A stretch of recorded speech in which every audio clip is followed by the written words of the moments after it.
What is up, my veggies? My name is VTR, and welcome back to another episode review. And today we're going to be reviewing another episode of Goosebumps with the Cuckoo Clock of Doom. Now, before we get into the actual reading the synopsis and reviewing the actual episode, I want to say this first. Happy Halloween. This video is going up on Halloween, so happy Halloween, everybody. Hope you guys have a great Halloween. So let's go ahead and get into actually reviewing the episode. A boy turns back the hands on an antique clock and winds up traveling back in time with little chance of returning to the present. Now, that's not a fully accurate description of the episode, so I'm going to give a little more context. So this kid winds up having a little sister that's really annoying and is like basically torments him.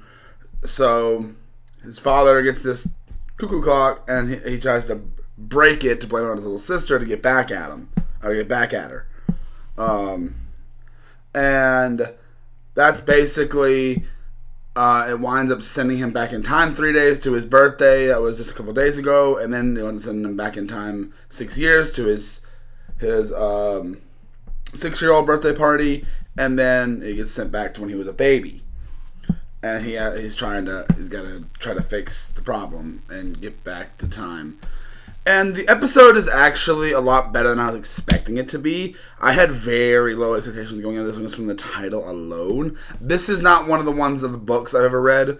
So I went into this one with very low expectations. And I guess I should probably get started with the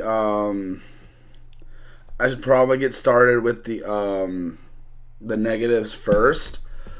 The episode's acting is not the worst. I've seen way worse acting, especially in later episodes of Goosebumps, but it's a little spotty here and there, but for the most part it's alright. It gets a little cheesy at points with the being back in different time, obviously, especially when he turns into a baby. Literally, the mom has this like clearly wig that she's wearing. It's so obvious it's a wig. And also, the episode, that's mostly all the negatives I have. For the most part, it's an interesting concept.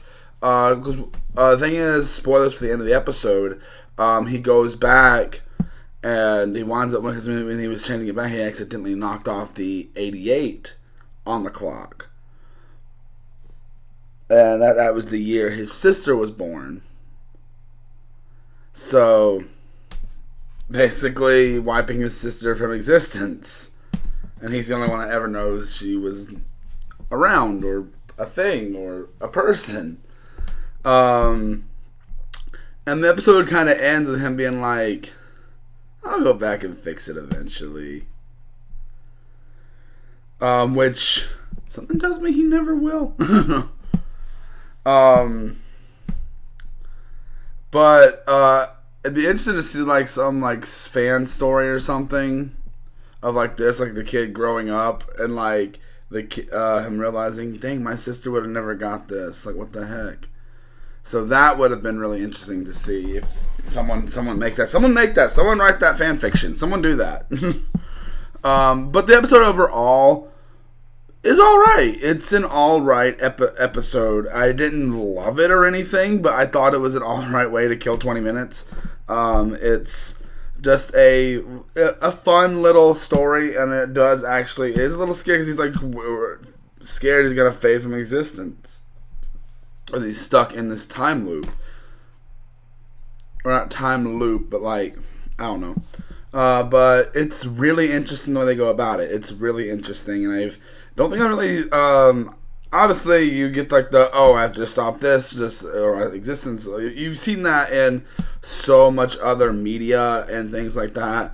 But here, it's just a fun little story, that somewhat has a happy ending, but also like, dang, this kid actually is just like okay with like his sister not existing.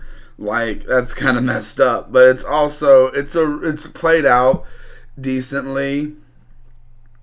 I could see this actually fitting some like type of direct to DVD like kids film. I could see this actual concept actually being a full on And the difference between this episode and like the last episode we reviewed, Haunted Mask. Haunted Mask is technically 2 episodes. I reviewed it as 1, obviously.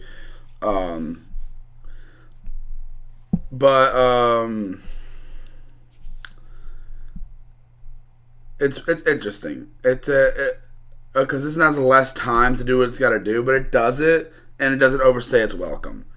If I had to give this a rating, obviously there's no rating for the individual episode on Rotten Tomatoes. But there's also no critic reviews for me to go off of.